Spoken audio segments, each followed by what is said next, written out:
Hey there everyone, Lord Fidget here with another episode of Ether Raids gameplay. This time we have a 2-season combo video featuring the most recent Chaos and Astra seasons. I'm doing this one to make up for the fact that I didn't have an upload last week, but also, and more importantly, because I can't resist showcasing a Chaos season where I deployed only the Caeda team. Because why would I not want to do that? I have had a bit of a cough recently, I still kind of do, and that's kind of what prevented me from putting out the Chaos season video last week, which was a tad unfortunate, but so it goes. I kicked things off by having Caeda take out the Lilina. The Lilina did have the Hardy Bearing Seal, which is, of course, the only thing that can threaten Legendary Caeda. Once she had the Vantage online from her Faithful Loyalty skill, she was able to sweep through the rest of the two ranged enemies. Well, okay, I guess Elamine's left, but she was able to take out the Crom, I guess is really the important piece there. And after that, it was a matter of grabbing the ether structures while playing around the one movement Brave Hector as the sole remaining foe. It was pretty easy to handle both him and the Medius because I had effective damage coverage on both units between Caeda to cover lances and Naga to cover dragons. Having Naga is such a fantastic resource on this team. For match number 2, I deployed the Caeda team again, obviously, since I literally said last match that I deployed only the Caeda team for this season. Against this prison setup, I kicked things off with a turn 1 initiation, having Caeda handle all of the 2 ranged enemies on the team on the first enemy phase. I actually got a little bit nervous. I wasn't sure if she would be able to land the one-hit KO on the peony, but she was actually able to do that no problem. And then I just needed to grab the ether structures, which was a little more difficult than the first match, considering that I had to play around 2 move units with Edelgard's Armored Stride and Myr's just natural 2 movement, rather than the 1 movement of Brave Hector, which was, of course, significantly easier. But it was not too bad in the end. I'm actually not sure who Myr is chasing after here. It might actually be Naga, but in any case, it made it pretty easy to finish off the map. For match number 3, I kicked things off with an enemy phase approach, taking out the 2 ranged threats with Naga to handle Aversa, and Legendary Caeda to handle Leaf. After that, I was able to let the remaining enemies out of their prison by breaking some structures, and then respond to their movement. Of course, there is no refresher on this team, which makes things a lot easier to deal with. I did have a little bit of trouble trying to handle the combination of Robin and Marth. Robin, of course, does have the near save, which is quite annoying. And I ended up just needing to take a waiting turn to let the enemies approach a little more before engaging. I was actually kind of surprised to find that Marth went down in one shot to Caeda Sea Blossom pairs. She does have effective damage, but she also does have triangle disadvantage, and I don't think he's that squishy. But it ended up not being a problem to take him out, so that was nice. And then, of course, I just needed to grab the ether structures. Roy, I had to double check his new C passive to make sure there wasn't a random bonus movement effect in there.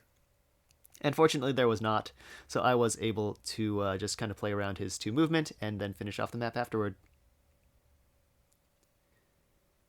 In match 4, I faced another prison setup. Let's see, I think I actually did do another enemy phase initiation, but I think I started it on turn 2 because I wanted to break the Panic Manor and then retreat, which guarantees that Bernadetta would be the only enemy attacking Legendary Caeda on the enemy phase, because the rest of the enemies would not be close enough and would not receive refreshes that would help them get closer. Basically, their approach was limited, is what I'm trying to say.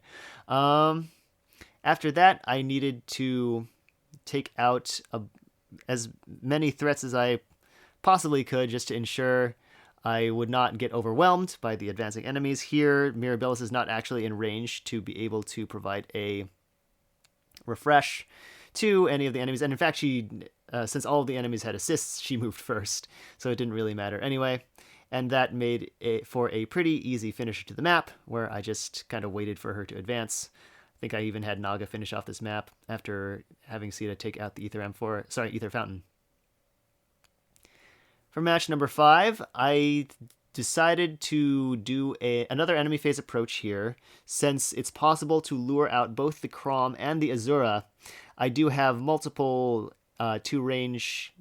they're not really dedicated 2-range tanks or anything, but Naga has this encounter. Caeda has Distant Storm, I think is what it's called. I could be wrong about that. But Caeda was able to, of course, use Faithful Loyalty to clean up Azura, and Naga does have Io's shield on this squad, so she was able to handle the Crom. Here, I did have to go for another enemy phase maneuver. Caeda Sea Blossom pair can handle the Dimitri, but I need to preserve her health to deal with the Robin, since I believe she is actually the only unit who was able to do that on this particular squad. So I opted to have Dimitri attack into Naga instead, which of course also secured the KO. And after that, it was another matter of just clean up the ether structures and play keep away from the remaining enemies. In this case, the remaining enemy is Medius, which is a tad annoying since he does have Canto control, but overall it was not too bad. And I was able to use the power of Wings of Mercy to kind of get my units around the map. I think Naga was actually... somebody was able to finish off the Caeda, despite the fact that she didn't have dragon effectiveness, just kind of cut right through the guy. Poor fellow. For match number 6, I deployed the Caeda team again against this... I would call this kind of a space suppression-y setup. The Asbel does have Rally Up, and there are some funky rules that determine who the Rally Up is used on, and I really didn't want to deal with that. So what I decided to do was, instead of just initiating turn 1, which I could have done by placing Legendary Caeda in range of the cavalry, I decided to take out the Asbel with Caeda Sea Blossom pair, and then have Caeda in range to handle the cavalry. There was a rally from the Seer, and after that, she was able to get the sweep, even though the Wrath had, whatchamacallit? Color advantage, that's right. That's the term I'm looking for. And after that, it wasn't too bad to just grab the ether structures and finish off the map.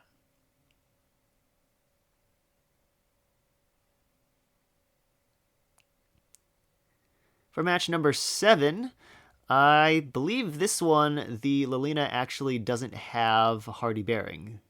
So I was able to just start things off on the first enemy phase, just use Faithful Loyalty to sweep through that after the special activation, which does hurt, but of course, without Hardy Bearing, not lethal. Then I just waited for the enemies to continue their approach. I'm forgetting how exactly this ended up going. The Rehab should have near save. Yeah, okay. She just got Dragon Effectiveness out, which was a very nice tool to have. And after that, I was a little concerned about dealing with the Medius, and of course there's reposition chains going on here. I had to take another instance where I had to take a waiting turn. And I believe, actually, that this defense fortress is only level 5. So what ended up happening was, because of that, Caeda Sea Blossom pair was able to one-shot the Medius with speed def... What's the skill called? Caeda Talus's Heart's C passive. It's not Rain anymore. Not after it becomes tier 4, but I'm drawing a blank on what exactly it is. And then what I needed to do was use Wings of Mercy to disable the Strikes Twice effect that Edelgard gets from her weapon, since she does require at least 2 enemies to be within 3 columns or rows, and Caeda Talus's Heart was able to finish the map. Match number 8, I am playing at normal speed because I think it just plays better that way. I think if the legendary Sigurd and Selef had been switched in positioning, then I would have been in a bit of trouble, but they weren't, so I was able to have legendary Caeda sweep through Sigurd, Azura, and Corrin on the first enemy phase with the power of Faithful Loyalty. Eliwa did have a rally and trace, so he kind of advanced.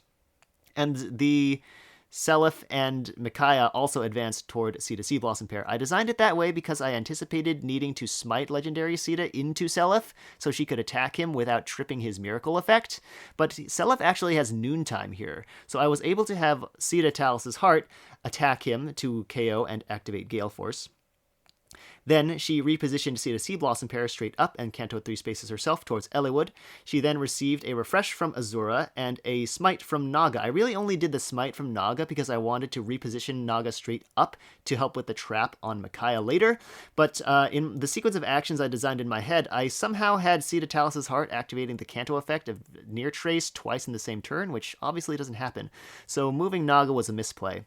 Fortunately, I was able to use Caeda Sea Blossom pair's Harmonize skill to give Naga another action, neutralizing my misplay. I repositioned Azura instead of Naga for the trap, and I had Caeda Sea Blossom pair trap from the left and Naga warp in from the top, smiting Caeda Talus's Heart to safety. And that is what we in the business call a good game. And then I actually ended up forgetting to grab a bonus unit KO, but at that point I was kinda past caring.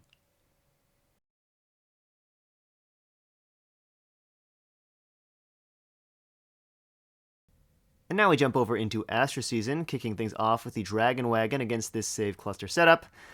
The map here doesn't really have a particularly strong enemy phase presence, so deploying an enemy phase focused team like the Dragon Wagon was definitely the right call here.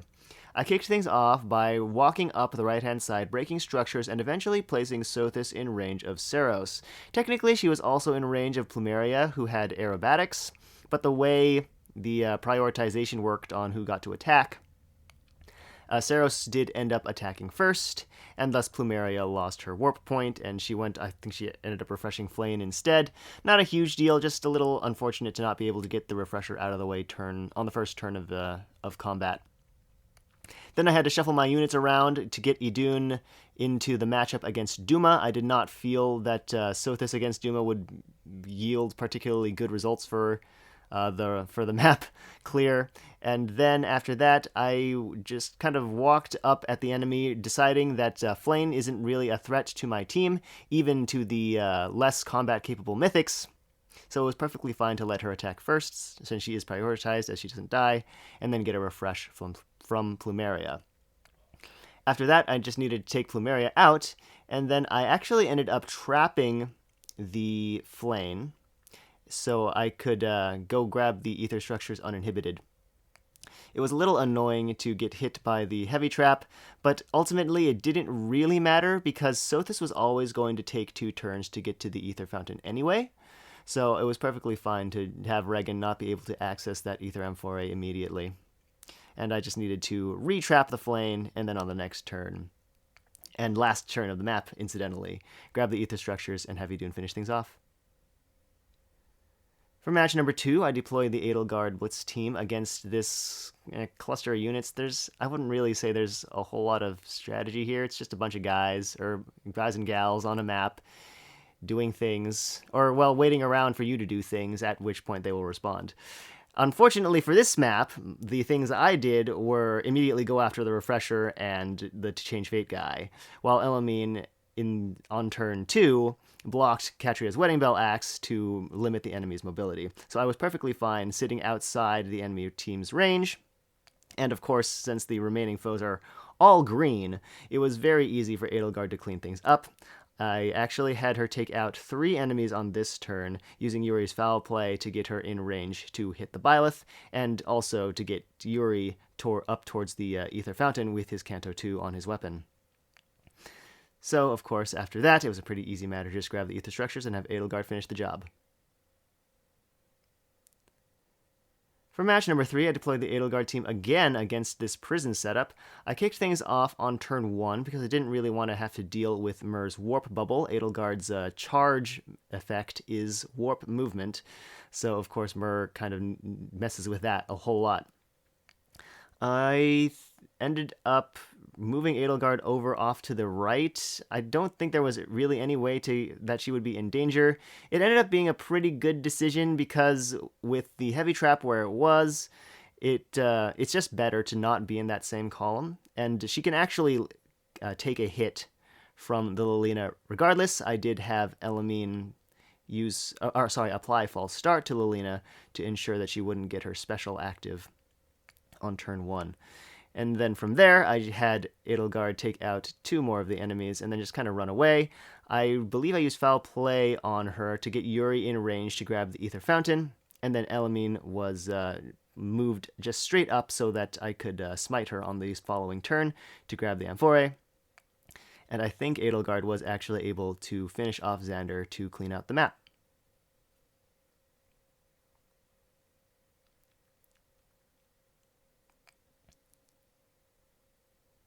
For the 4th match of Astra season, I deployed the Edelgard team against yet another prison setup.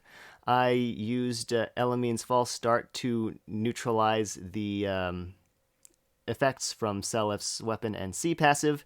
I actually ended up making a mistake here. I figured I'll just, since he doesn't get his extra point of movement, I'll place Yuri here and force out the rally from Annette so that she can get the refresh from Mirabilis. I somehow managed to forget that Crusher gives movement upon use of a rally, but fortunately Yuri was actually able to perhaps not outspeed Selif, but have enough speed that he didn't get doubled, which kind of puzzled me considering that he was the full 4 spaces away. But I'm quite glad that he managed. And from there, it was pretty easy to just clean up the rest of the map.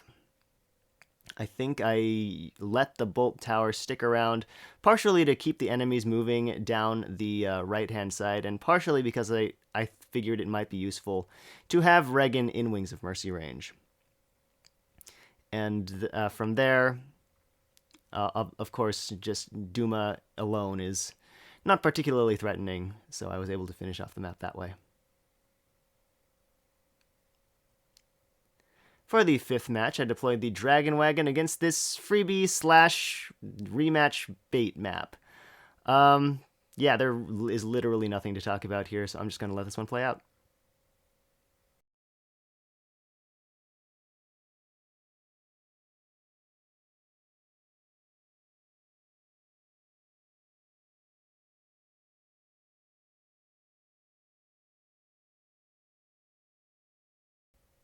For match number 6, I deployed this, it's kind of a wall-breaking team. I don't know if I've ever actually shown it here on the channel, but in much the same vein as I have a dedicated wall-breaking team in Light Season, featuring Ullr, Lewin, and Volca, I have a similar team for Astra Season, featuring Legyarn and Alm, and also kinda Naga. Naga is not a terrible one range wall breaker herself, just because she has the on this particular team she actually has the dive bomb skill that she got from her remix. A bit of a tricky situation on this turn. But fortunately, Naga, despite the fact that she's built more for player phase, actually has a pretty decent enemy phase presence as well. So I was able to warp her in front of Katria and Saros and have her just clean those 2 up. And from there, it was pretty easy to grab the Mirabilis KO as well. For match number 7, I sent in the Dragon Wagon against this very interesting 7th slot trap. And I'm actually playing this at normal speed because I kind of want to discuss what's going on here. The idea is that Azura can use the power of Florina's bow to warp within 2 spaces of her to refresh Celica. And from there, Florina has rally speed and aerobatics, so she is able to jump out in front of Azura if there is an enemy in Azura's range. And then from there, Celica can warp within 2 spaces of Florina again, and there her range actually overlaps with Azura's, which is incredibly threatening. So I thought that was pretty neat. And I actually messed this up. I tried to break the tactics room to force Florina to rally Azura from the left instead of from the bottom, assuming that it would fall all the way to the requires lowest amount of movement check. But it actually stops at the requires teleportation check because Florina's aerobatics allow her to warp in to provide that rally. So what I actually needed to do was break structures on the right with the dragons, and then use Regan to provide the reposition on Plumeria instead of Sothis, because that would have threatened the space below Azura, and thus the check would stop at point number 2, enemy threat level, and Florina would have rallied from the space to Azura's left. And from there, there's a pretty interesting continuation, because once Florina moves down, she actually doesn't need to teleport to get out below Azura, so she simply won't. So that was an unfortunate misplay on my part. And at this point in the season, I had actually forgotten to play a match on one of the days. I forget which day exactly it was. It was 5 or 6, I think. And so I wasn't sure if it would be okay for me to take a 1-unit loss. I opted to play it all out anyway, just to see, since, again, a 1-unit loss is not so bad in Vault of Heaven. I just wasn't sure if I would end up keeping it. I broke a bunch of structures over on the right-hand side to get Plumeria and Regan up towards that Ether Amphore, and then I had Elamine primed and ready to go and grab that Ether Fountain on the left. I actually ended up healing Sothis with Elamine to reactivate Maltet's follow-up prevention effect.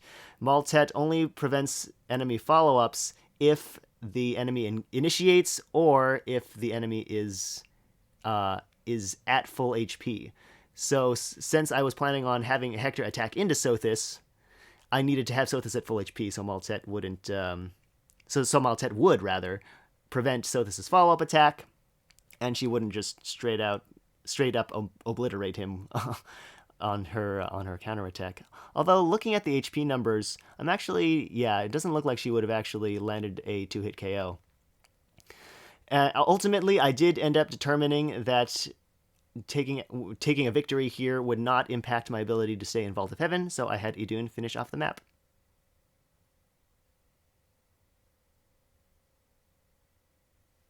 For match number 8, I deployed the Edelgard Blitz team one more time against this kind of space suppression-y setup.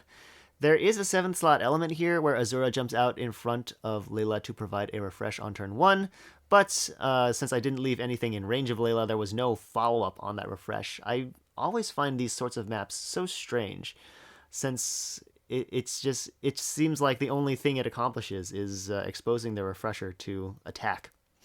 I wanted to take out the Catria here, but I ended up deciding that it would be too risky.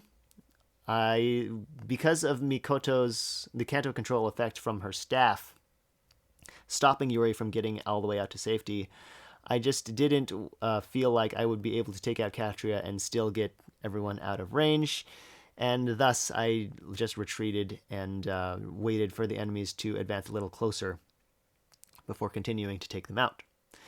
At this point, it was not all that difficult to just pick off the remaining enemies, bar Arval, and then have the rest of my team kind of advance up toward the ether structures.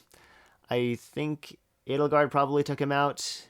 A refresh on Yuri allowed him to get the fountain, and then Edelgard finished the job.